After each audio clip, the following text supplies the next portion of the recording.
مرحبا بكم أعزائي أصدقائي في كل مكان في فيديو جديد من فيلمر. كل عام وأنتم بخير وعيد مبارك عليكم جميعا. الفيديو اليوم حنتكلم فيه عن موضوع جدا مهم وأداة جدا مهمة من أدوات التصوير السينمائي، ألا وهي الفويس أوفر، التعليق الصوتي. في صوت غريب، إيش؟ الصوت واضح يا شباب. كان أنا كما عرفت بنفسي أثير هجرس حال فويس الأوفر المتألق دائما. أهلا وسهلا بك، حياك الله. بس سمعت إنه الحلقة عن الفويس أوفر شغفي، فحبيت أضيف لمسة مؤثرات صوتية. عندي مكتبة متكاملة عشان أمبيونس. بس تسمح لي ثواني بس.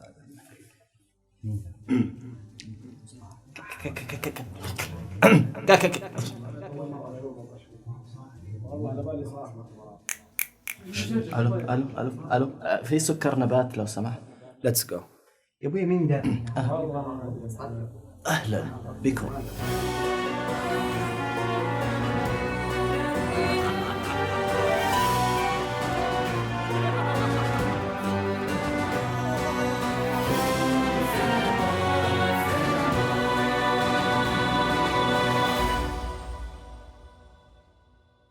الفويس أوفر هو التعليق الصوتي على الصورة، كلمات مسموعة غير منطوقة على الشاشة، أداة استخدمها صناع الصور المتحركة من البشر منذ الأزل للمساهمة في توصيل الفكر على صور مختلفة ومتنوعة، سواء كانت حية أو روائية أو وثائقية، زي مثلا في المباريات، المصارعة، أو حتى التقارير الإخبارية. منذ نشأتها سحرتنا السينما بجماليتها البصرية والسماعية. بس اللي اليوم حنتكلم عنه هو استخدام الفويس أوفر كأداة درامية في الأفلام السينمائية. كيف يستخدم الكتاب والمخرجين الفويس أوفر بشكل فعال، وإيش هي أنجح الأفلام اللي طبقت الفويس أوفر. بس لو تسمح لي، ترى نسيت تذكر بعض الأصناف للتعليق الصوتي زي الخواطر، القصائد. لو حاب مثلا ممكن أعطيك مثال للقصائد. ما لازم أحب. سافر في الأسفار 5 فوائد. إيش رأيك تسافر؟ قسايم. I'm just anonymous. توقع الأسوأ لأنه هو ده اللي هيحصل. As far back as I can remember, I always wanted to be a gangster. خلوني أبدأ معاكم بجملة دائما أسمعها بين صناع الأفلام، الكتاب والمخرجين. Show, don't tell. Show, don't tell. Show, don't tell. Showing, not telling. Show, don't tell. And God help you if you use voiceover in your work, my friends. God help you. It's flaccid, sloppy writing. لا هذا الكلام هراء غير صحيح. الفويس أوفر فن له عشرات السنين قاعد يثبت نجاحه وفعاليته. الصراحة معاه حق، السينما فن بصري سمعي، وعدد الأفلام الناجحة اللي استخدمت الفويس أوفر بشكل إبداعي ووصلتنا كثير. الفويس أوفر ممكن يكون صوت الشخصية الرئيسية، أفكارها، أحلامها، أو ممكن يكون رواية من ماضيها وذكرياتها، أو ممكن يكون صوت شخصية ثانوية ومنظورها الخاص على القصة، أو ممكن يكون صوت راوي ما هو موجود في القصة أساساً. الصوت هذا ممكن يكون هدفه رواية الأحداث، أفكار، أحلام، ذكريات، تعليق ساخر في مساحة إبداعية هائلة نقدر نلعب فيها باستخدام الفويس أوفر. ومن الجهل التعميم بأنه أي استخدام للفويس أوفر في الأفلام هو كتابة كسولة. وخلوني أبدأ معاكم بأحد أنجح وأشهر الأمثلة لاستخدام الفويس أوفر في الأفلام. الفيلم رقم 1 على قائمة IMDb لأفضل الأفلام على مر التاريخ، الكلاسيكي البديع The Shawshank Redemption. A free man at the start of a long journey whose conclusion is uncertain. في شوشانك ريدمشن استخدم صوت شخصية ثانوية تكلمنا مباشرة وتعطينا فكرة عن الأحداث وتسلط الضوء على أخلاقيات القصة بكلمات وأسلوب شعري موزون. مورغان فريمان ياخذنا في رحلة بديعة عبر قصة شوشانك ريدمشن. مستحيل تتذكر هذا الفيلم من غير ما تتذكر صوته، مستحيل تقرأ أي كلام مكتوب على صورته من غير ما تقرأه بصوته، صوت الكون. مورغان فريمان. I was the luckiest kid in the world. I could go anywhere, I could do anything.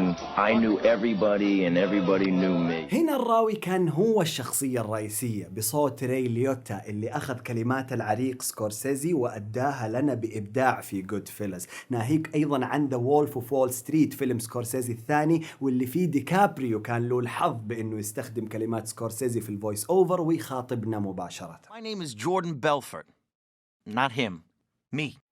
That's right. جود فيلز أو وولف اوف وول ستريت كلها أفلام مبنية على سير ذاتية من كتب، وعشان كذا استخدم سكورسيزي الفويس أوفر بإبداع ليبقي القصص صادقة للكتب ومتماسكة دراميا وممتعة أيضا، سواء باستخدام صوت شخصية واحدة أو عدة أصوات لعدة شخصيات زي ما سوى في أفلامه الأخرى. With insomnia, nothing's real. Everything's far away. Everything's a copy of a copy.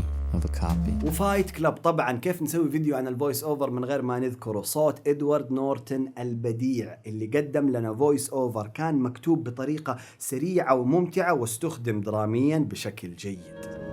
I'm thinking of ending things. Huh? What? I'm thinking of ending things. عمي يا الله. تجسيد شارلي كوفمان البديع لذكريات وأفكار وعجز الكهل اللي تمثلت أمامه صوتا وصورة في I'm thinking of ending things، فورست جامب، أمريكان بيوتي وغيرهم كثير. وطبعا ما أنسى أحد فويس أوفراتي المفضل على مر التاريخ بصوت مالكوم ماكدويل في A Clockwork Orange. And we sat in the Corova milk bar trying to make up our razoo dogs what to do with the evening. على قد ما هو مهم مين اللي يؤدي الفويس اوفر والصوت اللي يقدم لنا هذه الكلمات، إلى أنه الأهم دائما هي الكلمات، كتابتها. إيش قاعد تحاول توصل لي بالصوت وبالكلمات اللي ما وصل بالصورة؟ هل بتقدم شيء جديد؟ هل بتخدم القصة بطريقة مختلفة؟ وغيرها كثير عوامل تحكم استقبالنا للفويس أوفر. وأعتقد أنه المقولة الشهيرة show don't tell هي مهمة ولازم فعلا ناخذ بمعناها الحقيقي اللي هو البعد عن الاكسبوزيشن المباشر السيء في كل شيء، مو بس في الفويس أوفر. الاكسبوزيشن السيء ممكن يكون في شكل حوارات على ألسنة الشخصيات، ممكن يكون في صورة ومشاهد متكررة وغيره. show don't tell معناتها أنك لك الحرية أنك تستخدم كل أدوات السينما عشان تعيشني القصة وتاخذني معاك في رحلتك، بس في نفس الوقت تحترم ذكائي وتخليني أشغل مخي معاك وأتفكر وأتشوق وأستنتج. الدراما، أنا لي تجارب في الدراما كثير. قل لي من أول. شوف هذا الفلاش ميموري مليء تشيل الدراما. تبى بكى والله ما تنام، ممكن موجود مجلد رقم 8 إن شاء الله. أيوه خلاص وصل بإذن الله. ولو تحتاجوا حسابي في انستغرام لو تحطوا هنا أثير ثابت هجرس حارب ثابت، عفوا أعيده عشان سهل الحفظ. أثير هجرس حارب ثابت. وصل بإذن الله. أي شيء، همسات ومضات دوبلاج مكساج، تواصل على نفس وصل خلاص لسه حساب. شكرا لك. واتمنى اني ضيف خفيف ضيف ان شاء الله جدا خفيف. الله يعطيك. شكرا لكم اعزائي الفيلمرز على حسن المتابعه. قولوا لي ايش هي الامثله الناجحه من الفويس اوفر في الافلام اللي عجبتكم تحت في التعليقات، وايش هي الامثله اللي ترفع الضغط. سبسكرايب حيسهل تواصلنا، لايك لو عجبكم الفيديو، ودائما كونوا فيلمرز.